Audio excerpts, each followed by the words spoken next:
My mission today is to trigger you, to make you annoyed, whether it's at me or somebody else, so that you start to go, yeah, I'm kind of mad.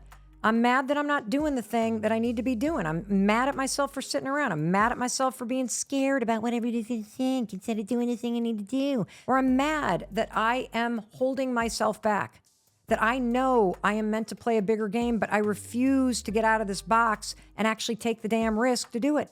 Anytime you feel angry, good, because your anger is trying to tell you something. And we're going to talk today about triggers. Those people and those situations that just really, they just trigger you. And I am going to walk you step by step through how you can turn those triggers into the biggest and most important teachers in your life. Hey, it's Mel. I am so happy you are here with me today. Thank you for tuning in and choosing to spend some time with me.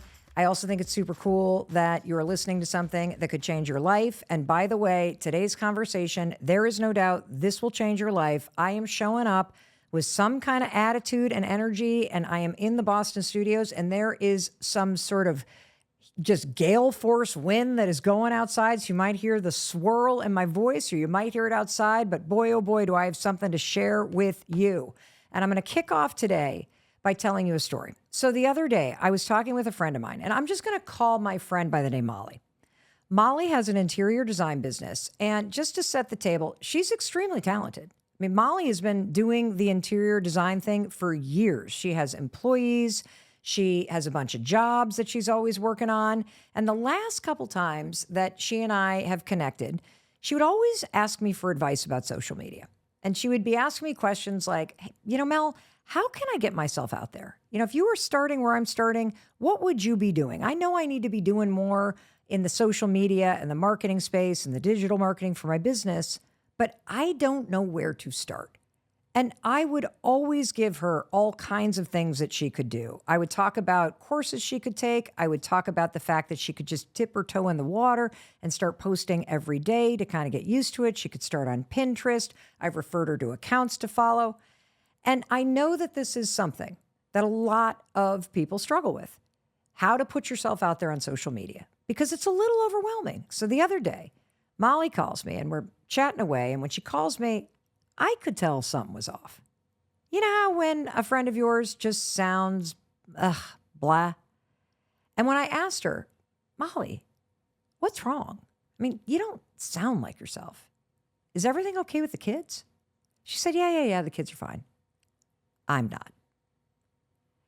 And I said, well, what happened? She said, well, something the other night just really triggered me. I saw something and it just sent me into a spiral, Mel. I have been crying ever since. I feel like I've just made a major mistake in my business. And so I'm listening and I'm thinking, what the hell could have happened? My gosh, this is really serious. Well, it turns out that someone in the neighborhood who has no interior design expertise. This is a person that my friend Molly knows. She's known her for a while because they all met in a mom's group, and she's known her because they've kind of raised their kids in the same town. And without disclosing names, this person, not exactly my friend Molly's favorite person. The kind of person in a friend group who draws the attention to themselves. Maybe they're always talking about themselves kind of loud. Someone who just kind of rubs you the wrong way. And you maybe have somebody like this in your life where you think you're the kind of person where you're like, yeah, I just want everyone to win. I'm a positive person. I cheer for everyone. Just not this person. You and I aren't going to name any names. Everybody has someone like that in mind. Well, that was this person for my friend Molly. And so all of a sudden, this woman is now, quote, getting into the design business. And it just rubbed Molly the wrong way. Like, how some people can just like a thorn in your side, because this person as Molly explains, they didn't go to school for this like I did. I studied for years. I have all these accreditations. I've been doing this for years. And now all of a sudden, everybody's talking about how talented she is. And then the next thing you know, that this person that is irritating to my friend Molly is posting on social media. And next thing you know, this person's posts are starting to blow up. And now this person is starting to get thousands of likes on her Instagram photos of literally just photos of her own house, which just burns Molly alive because Molly's like, you didn't even decorate your own house. And now this irritating person is going live on TikTok and she's on Instagram giving design tips and people love her, which really burns Molly. And so last night, my friend Molly, after a long day of work dealing with her clients, puts the kids to bed, sits down on the couch, turns on the TV, picks up her phone. She starts scrolling on social media. And guess who is all over her feed? This irritating woman. And Molly, right there on her couch, in her house, loses her frickin' mind. And so I just sat there and I listened. And as I'm telling you this story about my friend Molly, I know you've had this experience, that someone out there is triggering you. Maybe the situation is similar to the one my friend Molly is in. Maybe you're in the real estate business and you've been doing this for a decade. And then all of a sudden, there's this brand new person that enters real estate and suddenly they have the $3 million listing down the road. I mean, what the heck? It's triggering. We've all been there, right? And so after I listened for a while, Molly takes a breath and she goes, Mel, what do you think I should do? And I paused. Because the truth is, I've been in her shoes more times than I would like to count. I knew, because I've been there, that Molly didn't need a pity party. She did not need me to be feeling sorry for her. What she needed was for someone to kick her in the ass and to be brutally honest. And before I tell you what I told her, which is also something that you need to hear, I want you to just stop and think of that friend, or maybe it's someone online that you don't know, but their success really bugs you. Maybe you feel like they don't have the right qualifications or the right skills, or you just don't feel like they deserve the attention they are getting and it's irritating you. Do you have that person in mind? Good. Because I want to tell you the same thing that I told my friend Molly. And I want you to remember this the next time you find yourself triggered, because you will. And the next time you get triggered and you start feeling sorry for yourself and you start being annoyed that this other person has the thing that you want, I want you to remember that pity is not what you need, because no one should feel sorry for you. And I don't feel sorry for you. In fact, if you are triggered right now from someone else's success, I'm happy for you. And the reason why that I am happy for you is because whoever or whatever is triggering you is here to teach you something. And what I told my friend Molly is, Molly, I don't feel sorry for you. And you shouldn't be mad at this irritating woman. You should be thanking her. Crickets. I was like, you there, Molly? Silence. That's right. You should be thanking her because this irritating woman is teaching you something. And by the way, she's not teaching you about what she has. She is teaching you that you aren't doing simple things every day that are leading you to where she is. And clearly you want it, which is why you're triggered. In fact, I don't think anyone else on the planet can teach you this lesson, Molly. And it has to be her. It has to be this irritating woman who is the one that is successful. And let me tell you why. Because my friend Molly already follows all the successful interior designers that are creators online. She already follows Leanne Ford and Jake Arnold and Studio McGee and Joanna and Chip Gaines and Amber Lewis. She follows them all. And if you like interior design, you probably follow them too. Well, none of those people have inspired Molly to get serious about social media and marketing. It had to be that irritating woman with no experience. And I want to unpack this a little with you, okay? And the reason why it had to be her is because when you look at somebody that's way far away from you, and in fact, before I unpack this, I just want to make sure that as you're listening to me, you're going to make this relevant. So I want you to stop and think about something you want before I unpack this. Like maybe you want to become a professional golfer, or maybe you want to get a job in sports marketing, or maybe you want to start flipping houses. There is somebody who is famous and successful that's already out there doing it, but they're not inspiring you to get started, or they're not inspiring you to stick with the tedious, boring things that you need to do. And this was my point to my friend Molly. It has to be this irritating woman because you've been watching all these famous interior designers. You've been talking about doing social media for 5 years, but you have all these, they have a team, they have a this, they do that, they have time, they have the other thing, because there's so much distance between you and the people that you're following online. But this irritating woman, holy cow, if anything, you've got more qualifications than she does, which is why it has to be her. She's triggering you because she's showing you that you are capable of doing the thing you've been avoiding too. And in fact, this is the interesting thing about people that trigger you in this regard. You need to be thanking them because you're not actually mad at them. The truth is, you're mad at yourself because you know that you should be doing the little things every day that get you where you want to go when it comes to social media. Because let's just stop and ask ourselves, why is this woman that my friend Molly doesn't like going viral? She has some just unbelievable unicorn strategy that nobody's thought of before? No. She's going viral the same way everyone is, by putting content out every single day. I mean, just imagine what a genius idea that you would show up on social media and talk about your business, and you would do it every single day, and eventually things would start to build.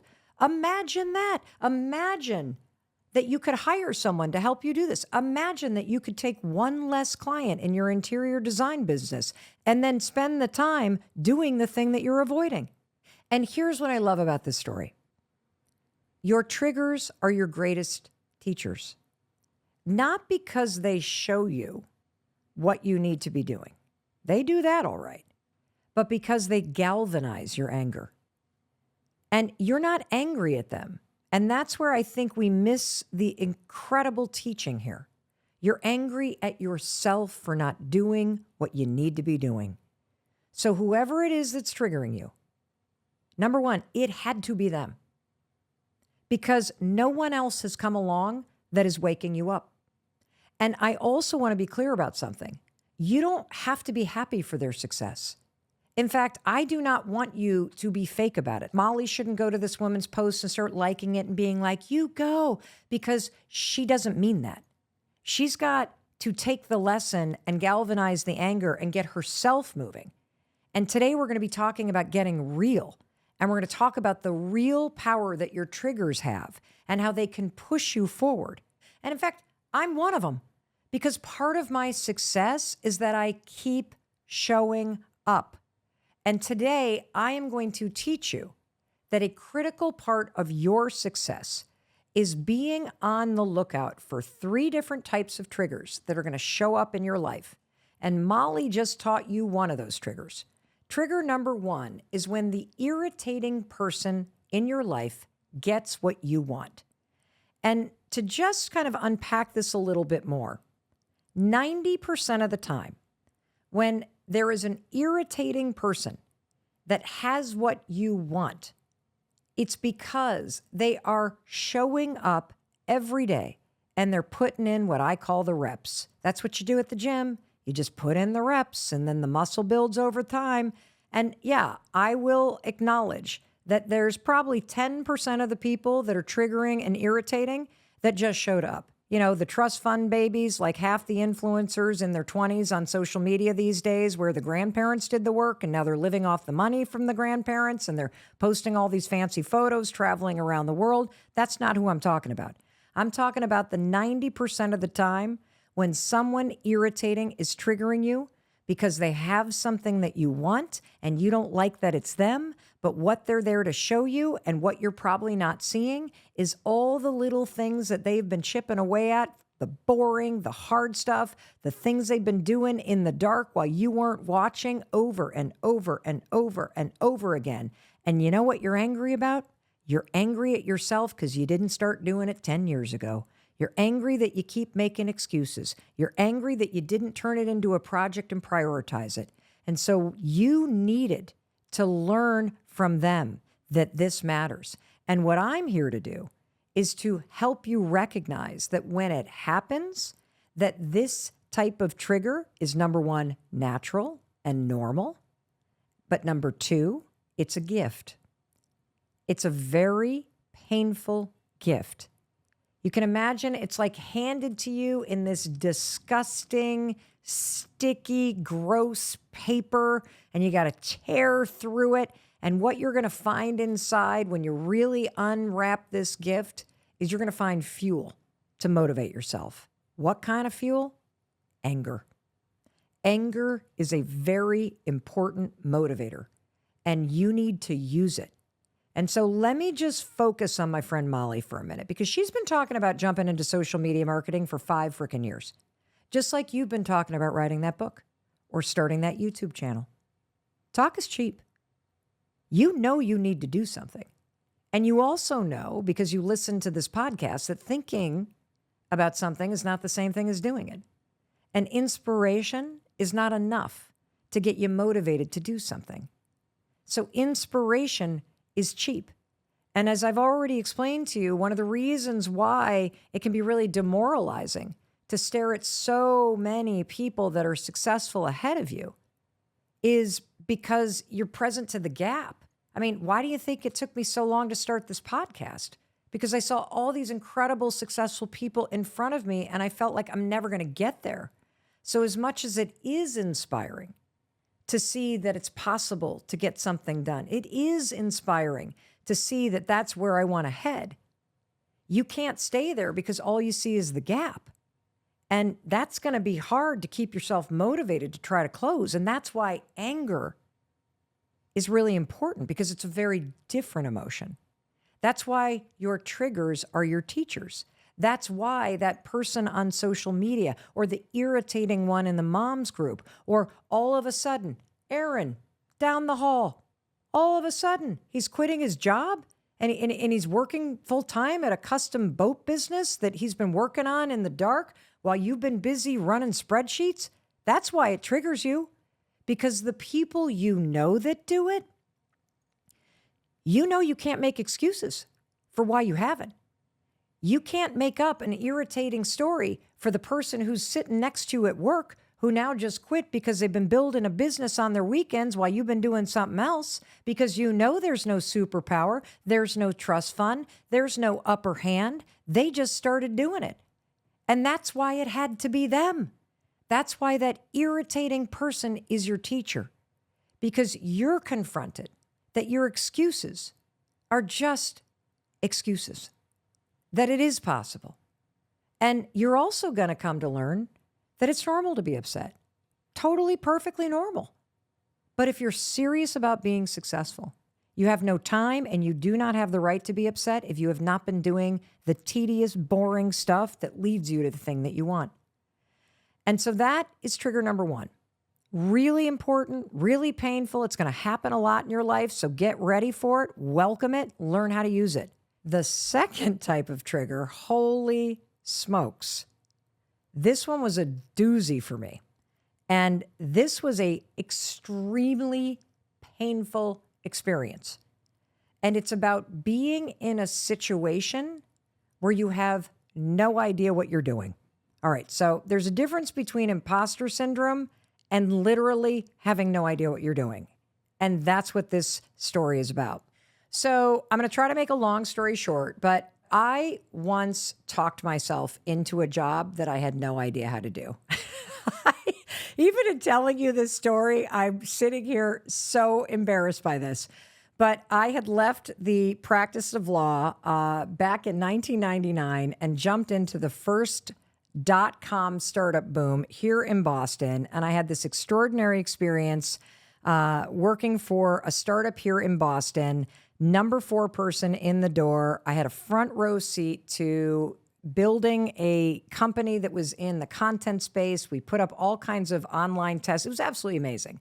But what happened is that company got this funding from a venture capital firm in San Francisco, and they were requiring the company to move. Now, I had a baby at home. I had a baby inside me. I was pregnant. My employer did not know. And so I needed to get a job. And I started to go out for interviews. And I ended up talking my way into a job to be, get this, the senior vice president of content for a company that was building a platform. We're talking back in the day, 2001, that was connecting creators like graphic designers and video editors and people that did all kinds of creative services with anybody that need those kinds of services. Now, this was like before Facebook.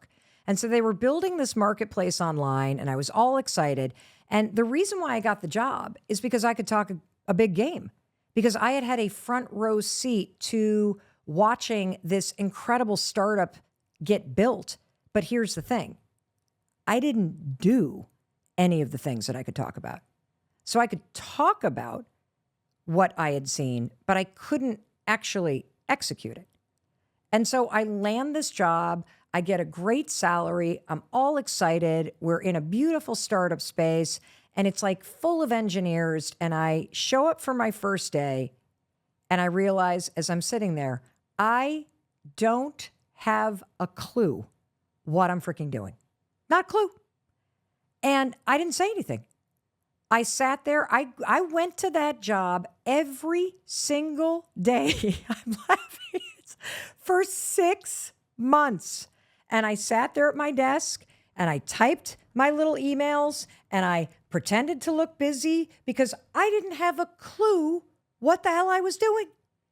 And eventually, the people that ran the company figured it out.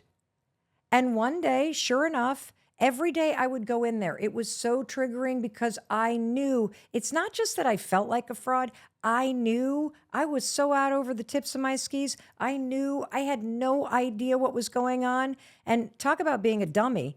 I didn't spend my time trying to figure it out. I spent my time hiding, just pretending, just being there, just doing the best that I could. I never said a thing. And then there was one day where the 2 founders called me very publicly. It was an open floor plan. So I'm sitting in this loft space and I get called in and I'm feeling kind of funky, like, oh my God, they're going to ask me a question. I don't know the answer. I'm going to have to fake it again. And they sat me down and they said, Mel, I said, yes. And they said, we think you're awesome as a person, but you don't have a clue about what you're doing, do you? And I said, no, I don't. Silence.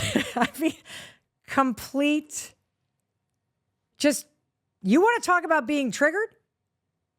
Completely called out on my BS at work by the founders in a glass conference room. I was told that my things were being packed up as I was sitting in there. And that's when you get this feeling that everybody behind you knows that this is happening. It's like the world's worst breakup, but you. The box is being carried out to my car. I remember like saying to myself, don't cry, don't cry, don't cry, because I was one of the only women that worked there in a sea of engineers. I had no idea what anybody was doing or what they were talking about or what to do in this job. I just pretended. And I walked out looking at my feet. I didn't even look straight ahead, just like, look down, get out. And as I walked through the door, and that door closed behind me, it was one of those doors that when it swings shut, it sort of sends this like whoosh, at your back and your hair kind of flies forward. And I'll tell you something. Having someone call you out on your BS is one of the most triggering things that could ever happen to you. when somebody says, you're cheating, aren't you? Or you're drinking again, aren't you? Or you spent that money I gave you, didn't you? Or you didn't get the job and you've been pretending you did. Or you don't know what you're doing. And here's the thing I want to tell you about that extraordinarily triggering thing, because I'm not going to lie to you. It was so embarrassing. I felt so ashamed.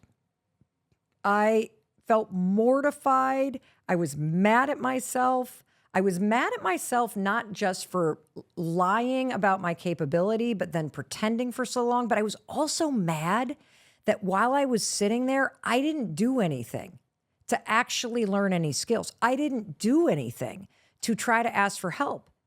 And so as painful as it was to sit for 6 months in a job that I was royally screwing up, pretending everything's cool, this was a key to my success. And let me tell you why. Without that trigger, I wouldn't be the person that I am today. Without the trigger of someone calling me out on being a liar, on not saying I don't know what I'm doing, I would have never have learned what a superpower it is to say at any moment, I don't know what I'm doing. To say, I don't know the answer. To say, I've never done that before. Or to say, this is way out of my comfort level, but can I hire someone to help? Or can I take a class on this? And what I've come to learn that I wouldn't have known without that triggering moment of somebody else calling me to the mat is the power of just being honest. In fact, you guys constantly write in and you're like, oh gosh, Mel, you're so authentic. You're so this. It's because I am the first person to say, and in fact, you hear it on the podcast all the time, don't you? And I'm like, that's a big word. What does that mean? Or I say, well, I don't even know what you just said. Can you explain that in a way that I could understand? I don't have any embarrassment about that. In fact, I think it's a sign of intelligence.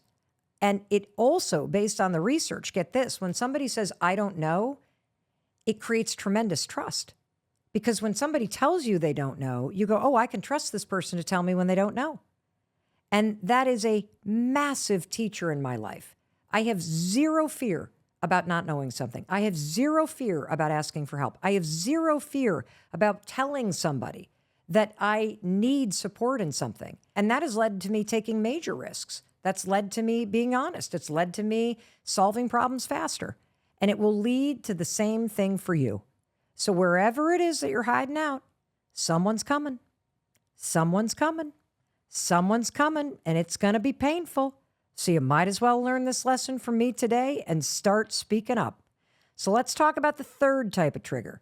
And the third type of trigger is those moments in your life where you're playing small because you're scared. Now, this is that imposter syndrome trigger, that feeling like you're a fraud. And here's the thing about imposter syndrome. Imposter syndrome is when you're in a situation where you want to be successful and no one around you is underestimating you. You are underestimating your capability. See, in the situation I just told you where I was fired for that job, I wasn't underestimating anything. I was lying and pretending. That's very different. But there are situations in your life where you have the capability to learn. You have the capability to step out of the tiny little box you've put yourself in. But even though people around you are giving you more or telling you, go for that job, like apply to the better school, like start that business, I see something bigger for you, you keep yourself small. And that happened to me at the very beginning of my speaking career. When I first started getting paid to give speeches about the 5-second rule, we're talking 2013, 2014 here, my husband and I were in so much debt that I didn't feel worthy of getting paid a lot of money. And the other thing that was really working against me and that kept me feeling really small is that I just felt like if I asked for more money, people would not hire me. And so I had to keep my fee small because that way more people would book me. And then all of a sudden this thing happened. I gave a speech in Vegas at a big event for event planners, and somebody saw me speak and they were wowed, thank God. And they decided, okay, I'm going to take a shot and I'm going to book this woman for an event that I am organizing and creating for a massive publicly traded bank. I'm talking like a Fortune 50 bank. The CEO and the chief HR officer were doing an executive retreat. It was in Philadelphia. I will never forget this. And it was one of the first of the speeches that I gave where I was consistently getting paid. And I did not charge a lot of money because I was scared to charge a lot of money. I didn't think I was worth it. I was afraid people wouldn't book me. Who's gonna pay a woman like that X amount of dollars? I mean, she doesn't have a book. She's not a celebrity. She's not some fancy pants person. How is she worth that? And so I kept myself small, despite the fact that friends of mine in the business told me, you got to charge more, dude. Like you're way underpriced. I'm like, oh, I don't know. I don't think anybody will hire me for that. So long and the short of it, this person books me because they see me at a different event. They bring me in to an event in Philadelphia full of 100 executives, right, for this big bank. And speaking that day were a number of people that I so admired. I'm talking New York Times best-selling TED Talk this, like the intellectual giants. Dan Pink was there. There were some other people there. I was so enamored with these people that I flew in early and I sat in the back of the room like a church mouse, absorbing everything from these amazing, famous intellectual authors and these super smart people, which was a terrible idea, by the way, because all it did was make me feel smaller and smaller and smaller and smaller. And then I got up, I was the closer, and I did my thing, and I told the story of the 5-second rule. And I thought, this is going to be the last speech I ever give because this is terrible compared to all this intellectual stuff that all these other people are talking about. I'm just talking about normal people changing their life, doing 5, 4, 3, 2, 1. And it brought the house down. And then something extraordinarily triggering happened. The head of HR walked up and she said to me, I feel an obligation to tell you something that is going to be very painful to hear because I think it's important as a woman that I support another woman in knowing the truth. And I'm thinking, oh my God, what the hell have I done? And she said, you were 10 times better than any of the speakers that we hired for this 3-day summit. 10 times better, hands down. And we paid each and every speaker 5 times the amount we paid you. In fact, your price was so low that we didn't believe that you were as good as people said you were. And when she gave me that feedback, first of all, I'm glad she didn't say what I thought she was going to say, which was that was terrible and we're really disappointed and we need our money back. But when she said that, it just like, hit me in the heart. When somebody tells you that you're playing small and when they have the just generosity to also tell you the painful thing you're missing out on because you're keeping yourself small. And the truth is, as painful as it was to hear that, I got lucky that day because it could have been just as easy for her to think that and not say it. And I'm telling you this story because I think it's important in any area of your life where you're playing small. You're keeping yourself in a box.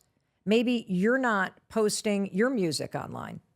Maybe you're not starting that YouTube channel. Maybe you're not writing that book. Maybe you're not writing that business plan. Maybe you're not charging what you need to charge. Maybe you're not firing that pain in the ass client that's taken up all your time and that nickel and dimes you on the bill. Wherever it is that you're playing small, you're ignoring the people in your life that are like, you deserve so much better than this. You need to apply for that huge job that's out of reach. You need to apply to that dream school. You do need to take the risk and move across country or backpack around the world. Wherever you are playing small, you need to listen to the people that see something bigger for you because you see it too. You're just scared. And if you see somebody in your life, be the chief HR officer for them. Tell them what they're missing out on by keeping themselves jammed in the small box. Is it going to be an easy conversation? No. Is it going to be a conversation that teaches someone you love something they need to hear? Absolutely. Which is one of the most loving things that you can do. Stop withholding this stuff from people and hit them straight between the eyes with it, because this is the kind of truth that we all need. And that's why triggers in your life are so important. And there's 3 in particular that I hope you will pay attention to. Number 1, when someone you don't like, someone irritating, is getting what you want. Ooh, hate that. But I hope now you love it, because that's who it had to be. It had to be them. Because you need your anger to get through your BS and get to work. Or when someone calls you out on your BS, you're not supposed to spend your life faking and lying and not saying stuff. You're supposed to have the courage and the conviction to tell the truth. And the easiest way to get help is to ask for it. The easiest way to figure out and to learn something is to start by admitting, I don't know how to do this. And then you'll be surprised how quickly you can learn how to do it. And finally, someone who has the respect for you, somebody that you respect, pointing out that you're playing small, and what you're missing out on, or the fact that they gave something to somebody else because you didn't step up. Oh my God, those moments suck, don't they? But they're also critical in your life. And so what do you do with this? Well, number 1, just recognize it. Recognizing it. Simply recognizing it. I hope this episode, by the way, was very triggering. That was my mission. My mission today is to trigger you, to make you annoyed, whether it's at me or somebody else, so that you start to go, yeah, I'm kind of mad. I'm mad. I'm mad that I'm not doing the thing that I need to be doing. I'm mad at myself for sitting around. I'm mad at myself for being scared about what everybody's going to think instead of doing the thing I need to do. I'm scared. I'm mad that I've gotten myself in over my head and I'm hiding instead of standing up and fixing this. Or I'm mad that I am holding myself back, that I know I am meant to play a bigger game, but I refuse to get out of this box and actually take the damn risk to do it. And so now I want to connect these 3 types of triggers with the advice that you need. Because when someone that you don't like is getting what you want, and you're not dealing with the 10% of the situation where it's the trust funders, or it's a situation of bias, or it's a situation of privilege, or it's a situation where they were just naturally born with a supermodel Brazilian bikini body. No, I'm talking about the 90% where someone that, oh God, they're putting in the work and they're getting where you want to be, and it's irritating. Or someone calling you out on your BS. Yeah, you're going to feel embarrassed, but you haven't asked for help, or you haven't been honest with the people around you, or you haven't been proactive at actually up-leveling your own skills so that you can swim in the deep end. Or the third, where a person is pushing you to take a risk, and man, you are like a mule. You have dug those hooves in. You are staying in that box.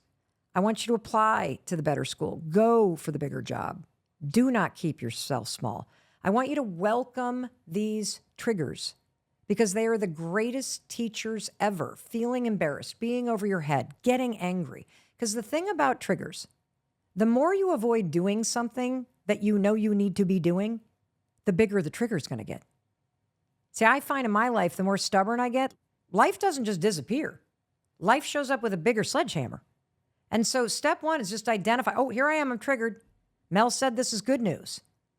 I recognize I got something I need to do.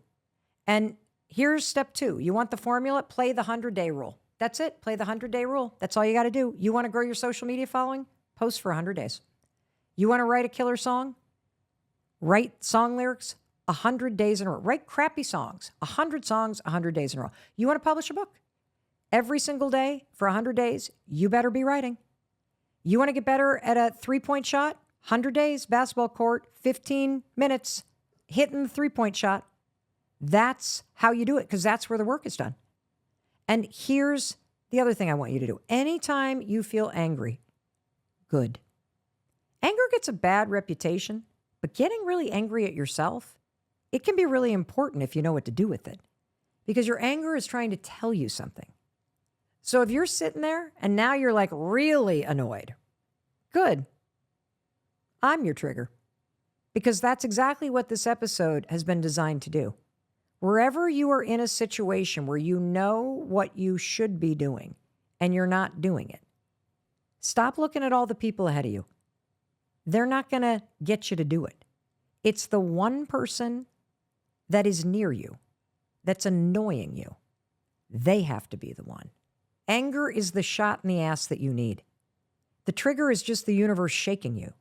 And the more you ignore it, the louder and more painful it's going to be. All right.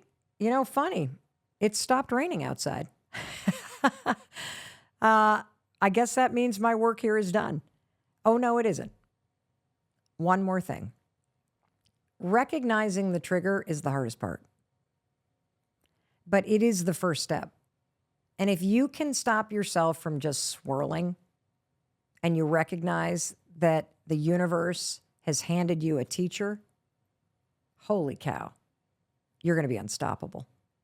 Absolutely unstoppable.